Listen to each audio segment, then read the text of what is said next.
friends, brothers, relatives, and rich neighbors, for they will invite you back, and that will be your only reward. Instead, invite the poor, the crippled, the lame, and the blind.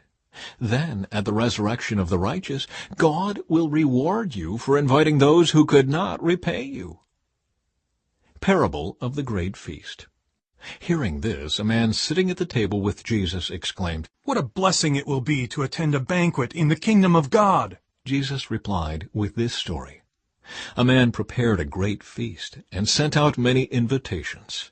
When the banquet was ready, he sent his servant to tell the guests, "Come, the banquet is ready." But they all began making excuses. One said, "I have just bought a field and must inspect it. Please excuse me."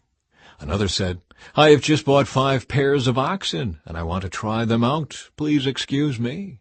Another said, "I now have a wife, so I can't come." The servant returned and told his master what they had said. His master was furious and said, "Go quickly into the streets and alleys of the town and invite the poor, the crippled, the blind, and the lame."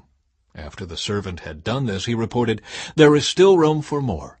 So his master said, "Go out into the country lanes and behind the hedges and urge anyone you find to come, so that the house will be full. For none of those I first invited will get even the smallest taste of my banquet." The cost of being a disciple. A large crowd was following Jesus. He turned around and said to them, "If you want to be my disciple, you must hate everyone else by comparison. Your father and mother, wife and children, brothers and sisters, yes, even your own life. Otherwise, you cannot be my disciple. And if you do not carry your own cross and follow me, you cannot be my disciple. But don't begin until you count the cost. For who would begin construction of a building without first calculating the cost to see if there is enough money to finish it? Otherwise, you might complete only the foundation before running out of money. And then everyone would laugh at you. They would say, 'There's the person who started that building and couldn't afford to finish it.' Or what king would go to war against another king without first sitting down with his counselors to discuss whether his army of 10,000 could defeat the 20,000 soldiers marching against him? And if he can't, he will send a delegation to discuss terms of peace while the enemy is still far away.